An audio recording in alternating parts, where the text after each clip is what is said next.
Programang ito ay rated SPG. Striktong patnubay at gabay ng magulang ang kailangan. Maaaring may masiselang tema, lengguwahe, karahasan, sexual, horror o droga na hindi angkop sa mga bata. Binalaan ni Zoe at ni Lynette si Madam Chantal dahil sa pamamahiya kay Annalyn. Madadala na kaya si Madam Chantal? Alamin natin. Welcome back sa aking channel. Mga kaganapan sa abot kamay na pangarap. Napaka-intense nga ng mga kaganapan sa abot kamay na pangarap.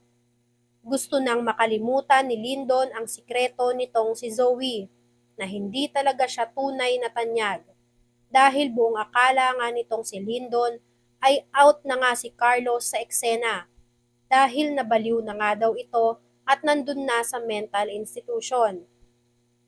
Hindi nga alam nitong si Lyndon na malaking palabas lang ang lahat. At dahil sinamahan nga din nitong si Lyndon si Zoe na bumili ng tubig nitong si Madam Chantal, ay naisagawa na ni Madam Chantal ang plano niya kay Annalyn na ipahiya itong si Annalyn sa maraming tao. Bago ngayon, habang naglalakad itong si Zoe at si Lyndon, na itanong ni Lyndon ang boyfriend ni Zoe. Pero tikom pa din ang bibig ni Zoe at mas mabuti na lang daw na hindi malaman ng iba kung sino ang boyfriend niya. Para kahit papaano nga daw ay may privacy siya. Dahil ang pamilya nga daw nila ay open book na. At ipa-private na lang daw niya ang love life niya. Naintindihan naman yun ni Lyndon, ang desisyon nitong si Zoe. Sa pagpapatuloy nga ng paglalakad nilang dalawa, ay hindi niya inaasahan na makita itong si Dax na may kasamang ibang babae. Nag-kiss pa ito at inakbayan ni Dax.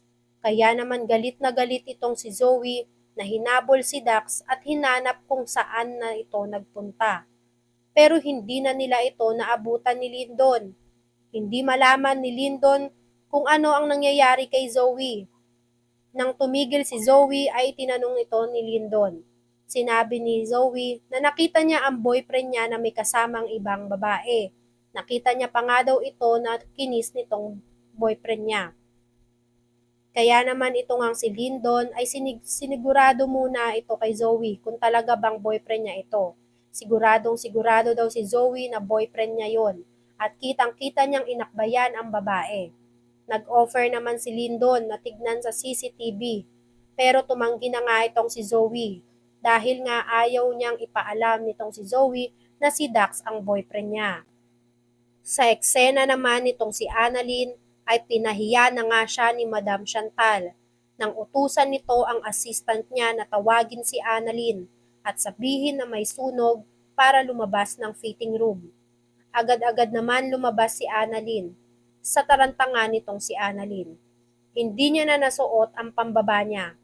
Paglabas ni Annalyn, nakita niyang tuwang-tuwa si Madam Chantal sa ginawa niyang pamamahiya kay Annalyn at ang tanga daw ni Annalyn dahil naniwala at napaniwala nila ito na may sunog talaga.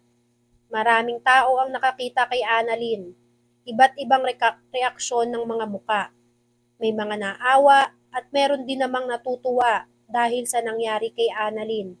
Gaya na lang nga ng pagkatuwa nitong si Madam Chantal sa kalokohang ginawa niya kay Annalyn. Hindi napigilan ni Annalyn na maiyak dahil sa dami ng taong nakakita sa kanya at nakatingin sa kanya. Nagalit si Annalyn kay Madam Chantal at sinugod niya ito kahit matanda pa. Hindi napigilan ni Annalyn ang galit niya. Galit na galit nga din itong si Madam Chantal kay Annalyn, kaya kinaladkad niya ito palabas ng butik.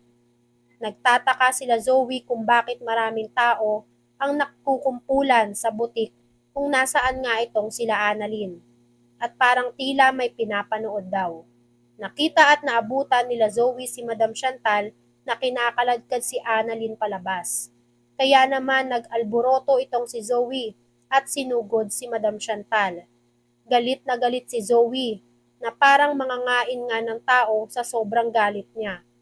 Hindi napigil ni Zoe ang sarili niya at tinulak niya ang lola Chantal niya.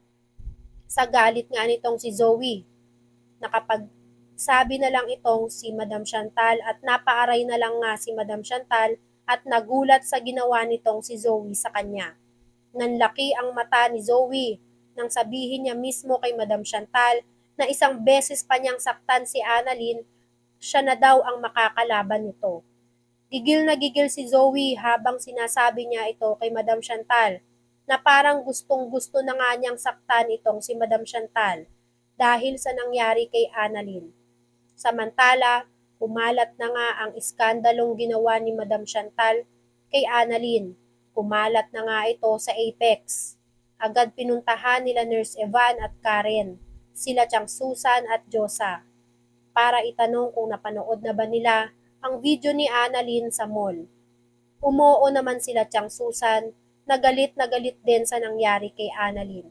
Sinabi nilang pasugod na nga itong si Lynette at RJ sa mall kung nasaan sila Annalyn para kalbuhin kung sino man daw ang gumawa nun kay Annalyn.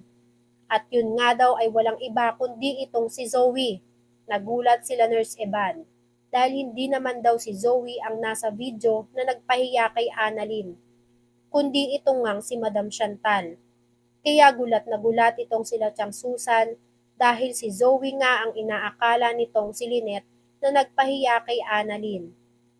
Dinala naman si Annalyn sa office ng mall para mag-file ng report tungkol sa insidenteng nangyari.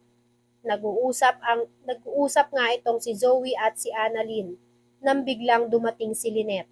Sumugod siya papunta kay Zoe. Sinabunutan niya si Zoe na talaga namang galit na galit sa nangyari sa anak niya.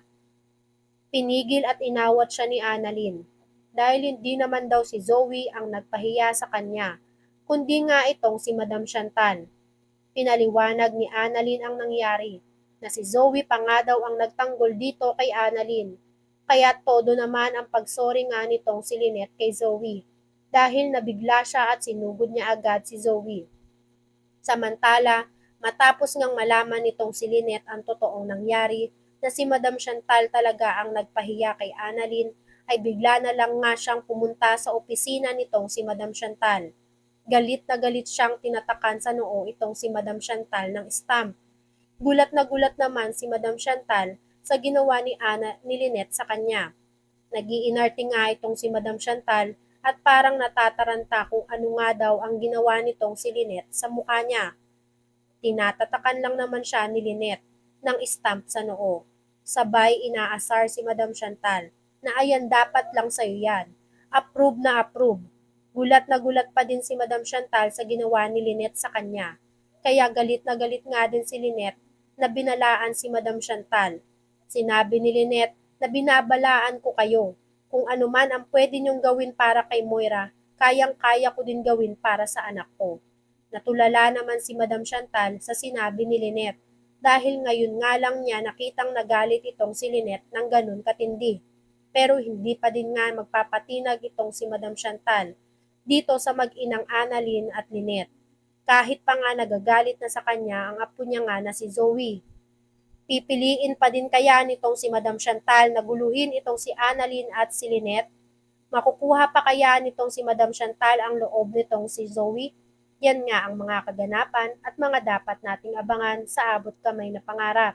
Kung gusto nyo pa ng mga ganitong klaseng video, ay mag-subscribe at i-like itong video na to. Maraming salamat po. I got you!